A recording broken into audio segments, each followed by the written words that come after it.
You can have a flag, a president, a national anthem. But if your currency is printed in Paris, if your reserves are held in London, if every cross-border transaction needs permission from New York, are you truly free? That's the question that's haunted African economics since 1960. Because when political independence came, financial chains stayed.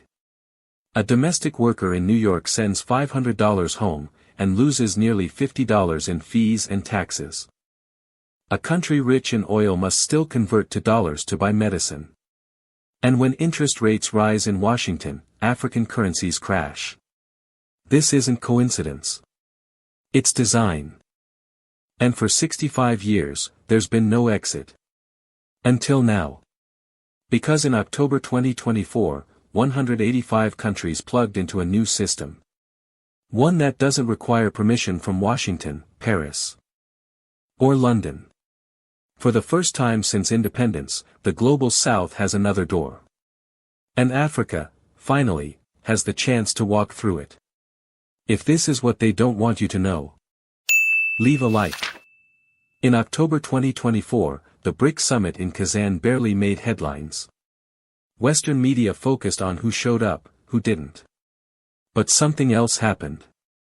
Behind the scenes, 185 countries plugged into new financial systems, CIPS from China, BRICS Pay from Russia. For the first time, countries like Kenya, Nigeria, and Egypt gained access to faster, cheaper, more sovereign payment routes. These are not just apps or banks. They are new pipes, running outside the old colonial plumbing. And they raise a deeper question. What does financial independence really look like in 2025? Because flags may have changed in 1960. But money? That's a different story. To understand why this moment matters, you have to go back to the beginning. The year is 1960. Flags are changing. Anthems are written. Presidents take office. 17 African nations gain political independence. But behind the ceremonies, one thing doesn't change, the money. And that's not a metaphor. It's literal. 14 of those countries continue using the CFA franc. A currency printed in France. Managed by the French treasury. Half of their reserves must legally remain in Paris. Not optionally, mandatorily. And France, of course, sells it as a benefit, stability, low inflation. Fixed exchange rates. They're not entirely wrong. But here's the price. If your government wants to import medicine, build a highway, or invest in industry, it must ask Paris for permission to touch its own money. That's not sovereignty.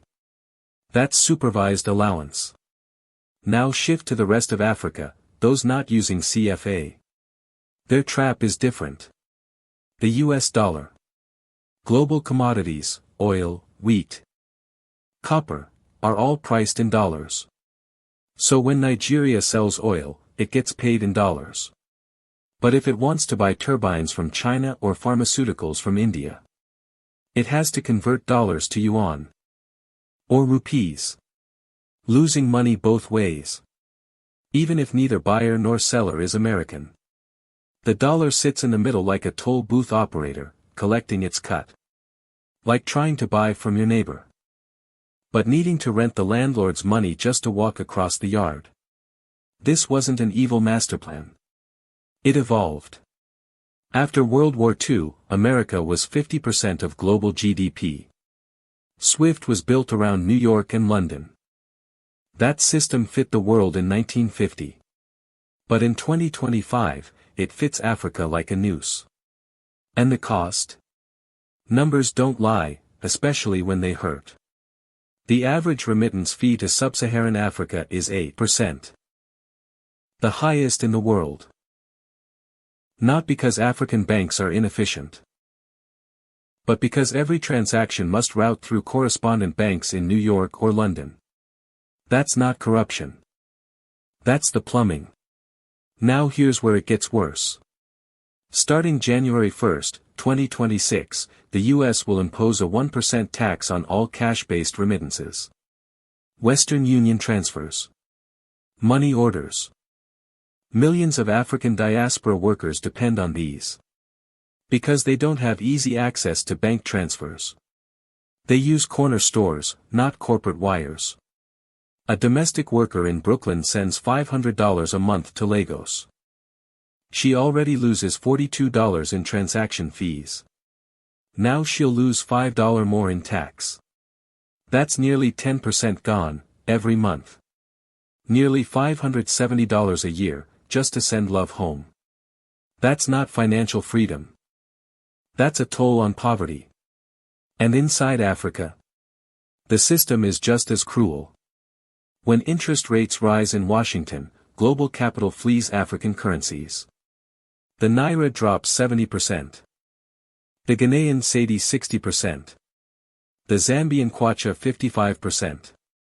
Not because Africa did something wrong. But because investors chase higher returns in dollar assets. So what do countries do? They scramble. They borrow more dollars. Which means they owe more dollars. Which means they need more dollars just to keep up. Which means, they're trapped. It's not ideology. It's math.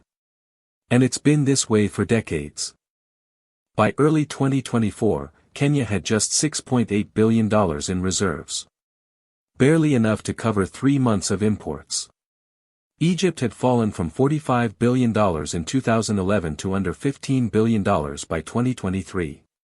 The story is always the same. Begging for dollars. Panicking when harvests fail. Caving to loan conditions written in Washington, not in Nairobi. And so the big picture emerges. Africa didn't just inherit the debts of colonization. It inherited the payment routes. The currency risks. The rules of a game it didn't design. Until now. Let's be clear. No system on this planet is neutral. Every financial structure is designed. And every design serves someone. So when we talk about the old system, IMF, World Bank, SWIFT, it's not just about money. It's about control. Influence. Gatekeeping. Start with the International Monetary Fund. They step in during crises, offering loans to countries on the brink. But those loans come with strings. Structural adjustment. Austerity. Privatization. In simpler words, cut fuel subsidies, slash public jobs, open markets to foreign ownership. In theory, these are reforms. In practice, they often mean social unrest, job losses, and less national control. The World Bank follows a similar script. Funding infrastructure projects. But only if you meet the good governance checklist. Defined, of course, in Washington.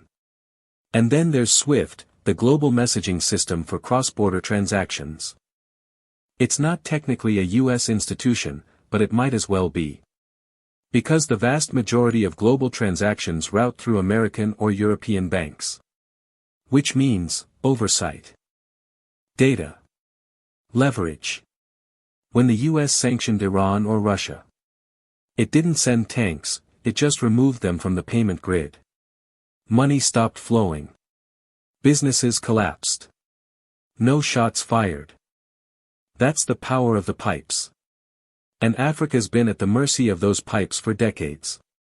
So when Russia got kicked out of SWIFT in 2022, it didn't just look for revenge. It started building alternatives. BRICS Pay was born. Engineered by Brazil, backed by Russia. Designed to let member countries trade in local currencies, bypassing SWIFT altogether. Simultaneously, China doubled down on its own platform. CIPS, the cross-border interbank payment system. Launched in 2015, but truly scaled in 2025. Over 4,900 banks. 189 countries. $12.7 trillion moved in just 6 months. And here's what matters, CIPS doesn't need to route through New York or London. It runs directly, bank to bank. Faster. Cheaper. And, crucially, outside the Western gaze. That's not a threat. That's competition. But let's not get naive. China isn't offering this as charity. The People's Bank of China sees every transaction on CIPS. Who trades what? With whom? When? How often? Data is power, and Beijing understands that well. Just as the West used SWIFT for geopolitical leverage, China now holds a new lens on global trade. That's not better or worse. Just different. So the question isn't West bad, East good. The question is, who writes the rules? And who gets to break them? Because under the old order, Africa didn't write the rules. Loans came with conditions. Currencies were pegged. Imports required permission. But with these new systems, the rules are still being written. The ink is still wet. And African nations now sit closer to the drafting table. Kenya restructuring Chinese debt in yuan. Nigeria activating currency swaps. Egypt settling trade in local currencies.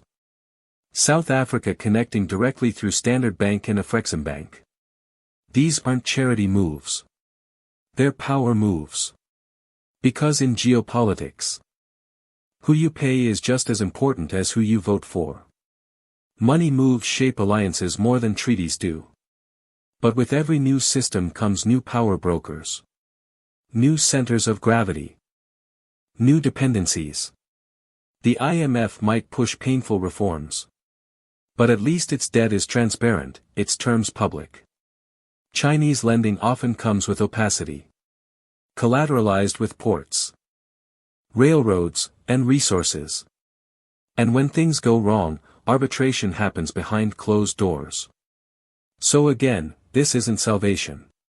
It's shift. Africa isn't switching masters. It's shopping for better deals. And for the first time, it has options. Options to say yes. But more importantly, options to say no. And in global finance, the power to say no is real sovereignty. This shift isn't just about Africa. It's about the world waking up to a system that no longer fits.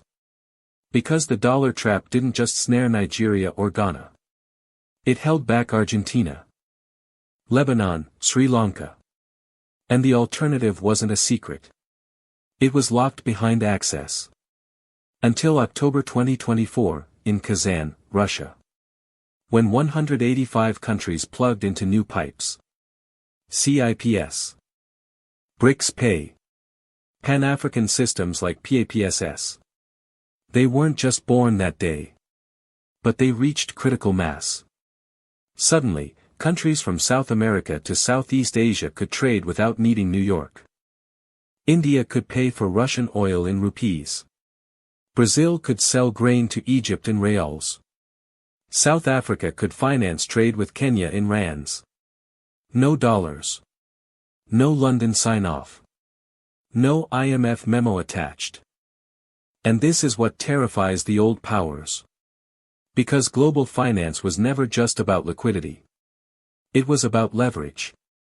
The US used dollar dominance as a pressure valve. Control the flow. Dictate the terms. Freeze assets. Impose sanctions. Exclude a country not with bombs, but with bank blocks. It worked. For decades. But that control assumed there were no exits. That everyone needed the same pipes. Now, there are two pipes. One runs through Washington. The other bypasses it completely. And suddenly, even allies are hedging. In July 2025, Egypt settled its biggest grain deal with China in yuan. In October, Kenya refinanced $3.5 billion of debt in yuan, avoiding dollar strain. Nigeria renewed its yuan swap deal. Saudi Arabia hinted at accepting yuan for oil. Even France explored settlement in Chinese currency for trade with Asia. This isn't ideology. It's survival. Because the global south got tired of begging. Begging for dollars.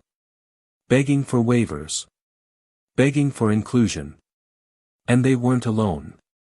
Argentina, cut off from IMF assistance. Iran, sanctioned into desperation.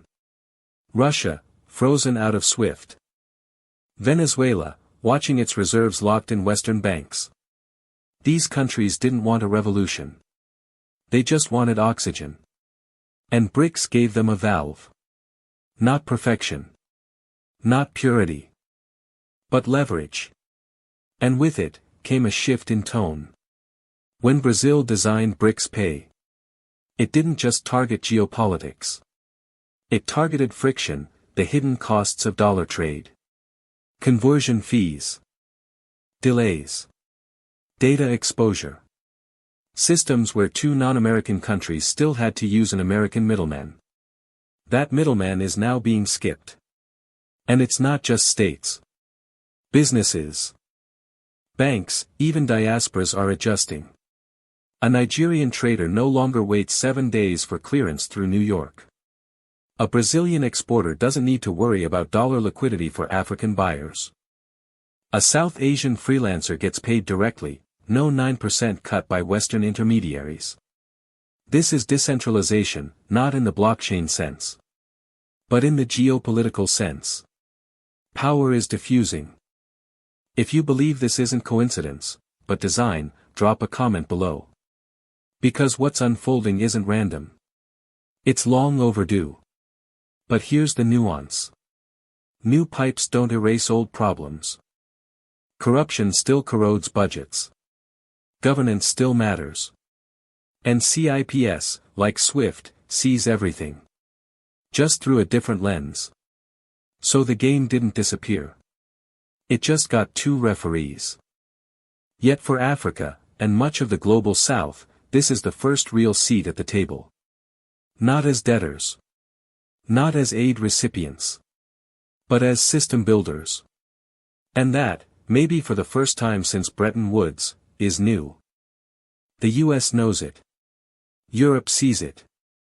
That's why resistance is building. Expect regulatory pressure on CIPS. Expect disinformation about BRICS. Expect sanctions cloaked in legalese. Because when power starts slipping, it doesn't go quietly. And yet, this isn't about the West losing. It's about the rest finally having options. Imagine this. Instead of fighting over a seat at someone else's table, the global south builds its own table. And invites the world to sit on equal terms. That's not utopia. It's the only way forward. But wait. What if we've misunderstood the victory? Because leaving one system doesn't guarantee freedom. Especially if we step into another with the same traps. Yes, the dollar grip is loosening. But in some places, it's being replaced, not removed. Look at the fine print. To repay Chinese loans in yuan, African countries must earn yuan. And to earn yuan, they must export to China. So now, repayment depends not just on your budget, but on China's appetite. If China slows down, if commodity prices crash, if trade routes shift, your repayment plan falls apart. Dependency isn't just about currency. It's about terms. And China, just like the West, writes its own. Zambia defaulted on Chinese loans. Ethiopia got yuan relief, but only after its debt hit unsustainable levels. And China's arbitration? Not public. Not neutral. So let's ask the hard question. Are we gaining sovereignty? Or just negotiating new terms of surrender? Then there's governance. No financial system can fix internal corruption. Alternative payments don't matter if budgets leak, elites steal, or states fund civil wars with printed money. Ethiopia printed bear to fund a war, and triggered inflation. Nigeria subsidized fuel it couldn't afford. Ghana borrowed for projects that never broke ground. The trap isn't always outside. Sometimes, we dig it ourselves. And finally, data. With SWIFT, Washington saw everything. With CIPS, now Beijing sees everything. Who trades with whom? What's bought? What's sold? Which ports? Which roads? Which minerals? Surveillance didn't end. It just switched hands. So no, this isn't a savior story. It's a moment of leverage. And leverage, if not used wisely, becomes a new leash. Because independence isn't just walking away. It's standing tall, refusing offers that smell like chains, no matter how shiny. The world isn't handing Africa power. It's offering options, each with strings. And if we don't read the fine print, we might just wrap those strings around our necks. Back in 1960, we raised our flags and sang new anthems. But today, maybe we can finally say, our money begins to speak for us. Not Paris. Not Washington. Not Beijing. Because real independence isn't flags or presidents. It's control over value. It's the power to choose, and the power to refuse. The world is changing. Pipes are being rewired. And for the first time in a generation, Africa can be the architect. Not just the recipient. PAPSS. AFCFTA. Stronger regional currencies. These aren't dreams. They're tools. And tools must be sharpened, by those who dare to build. So no, this isn't about picking new masters. It's about ending the need for masters at all. If you don't want this truth buried, like, comment, and subscribe. Not for me. For the voices still unheard. For the traders. The mothers. The workers. For a continent that's tired of waiting for permission. Maybe, finally, our money is coming home.